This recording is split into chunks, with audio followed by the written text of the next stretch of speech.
అందరికీ నమస్కారం। ఈరోజు ఒక ప్రముఖ న్యూస్ ఛానల్లో వచ్చిన వార్తని మమ్మల్ని ఎంతో కదిలించింది, కలచవేసింది। మా ప్రీతమ నాయకులు గౌరవనీయులు శ్రీ కొరికన్న రవికుమార్ గారు సుడా చైర్మన్గా నియమితులై 2 నెలలు పూర్తి కాకుండానే ఆయనపై కొందరు గిట్టని వ్యక్తులు చేస్తున్న దుష్ప్రచారం మమ్మల్ని ఎంతగానో బాధిస్తుంది।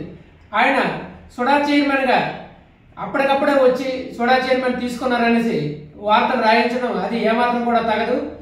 ఆయన గత 2019 నుంచి కూడా జనసేన పార్టీకి క్రియాశీలకంగా ఉండి తన వంతు సహాయ సహకారాలు ఈ పార్లమెంట్ నియోజకవర్గానికి కావచ్చు, లేకపోతే ఈ జిల్లా నుంచి ఎవరైనా సరే జనసేన పార్టీ కోసము ఏమైనా సహాయ సహకారాలు కోరి అడిగితే ఆయన సొంత నిధులతోని ఆయన ప్రోత్సహించేవారు।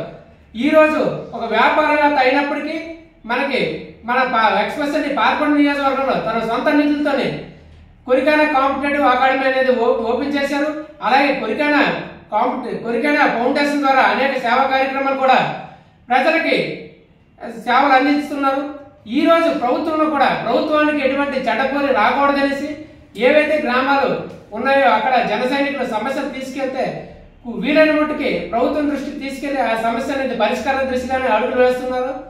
ఆ పరిష్కారం తనదైన ముద్ర వేసి ప్రజలకు సేవలు అందిస్తున్నారు। రెండోది కొన్ని మండలాలకు నీటి సమస్య ఉంటే వారి యొక్క సొంత నిధులతోని ట్యాంకర్ల ద్వారా నీరు కూడా అందిస్తున్నారు। తను నాకేం పోయిందనేసి ఆలోచన ఏ రోజు కూడా పెట్టుకోలేదు।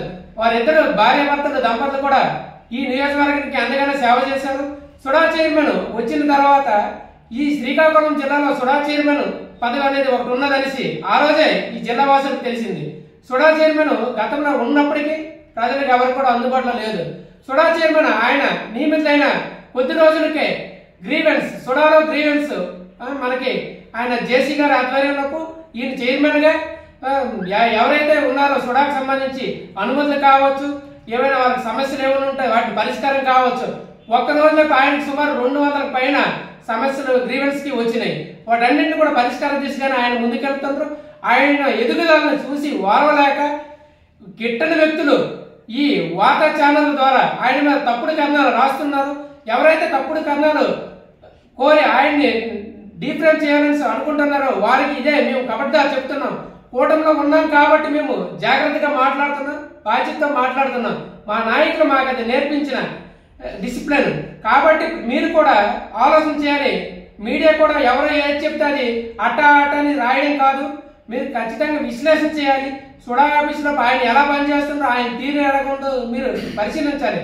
జిల్లాలో ఆయన రాకతోనే జిల్లా జనసేన పార్టీ యొక్క ఆశ అనేది మరింత బలపడింది।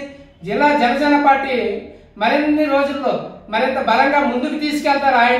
ఆయన సారథ్యంలోపై శ్రీకాకుళం జిల్లా ఉమ్మడి జిల్లాలో 10 నియోజకవర్గాల్లో ఉన్న జనసేన కూటమి ప్రభుత్వంలో అభివృద్ధికి దిశగా ముందుకెళ్తుంది। శ్రీకాకుళం జిల్లా పట్టణాభివృద్ధి ఎలా చేయాలో ఆయనకు ఒక ప్రణాళికలు ఉన్నాయి। ఆయన అధికారుల సలహాలు, కూటమి నాయకుల సలహాలు, మంత్రులు మినిస్టర్ల సలహాలు తీసుకొని, ఎమ్మెల్యేల సలహాలు తీసుకొని అందరూ కూడా సహేచ్ఛగానే ఉన్నాము। గిట్టని వ్యక్తులు కూటమిలో సగలంతరు ఉంటాయి। ఆ కుటుంబంలోపు తండ్రి 4 కొడుకులు ఉన్నారంటే చిన్న చిన్న పొరపాట్లు ఉంటాయి, అవన్నీ సర్దుబాటు చేసుకుని ముందుకెళ్తాము। అంతేగాని లేనిపోయిన మాటలు రాయించుకొని మా నాయకుల మీద మీరు విషం చిమ్మితే కానీ మేము ఊరుకునే ప్రసక్తి లేదు। దీన్ని మేము మా నాయకులైన పవన్ కళ్యాణ్ గారి దృష్టి ఖచ్చితంగా తీసుకెళ్తాం। మా మీద విషం కప్పుతున్న విషయాన్ని మేము చాలా ఖండిస్తున్నాం। జై హింద్, జై జనసేన।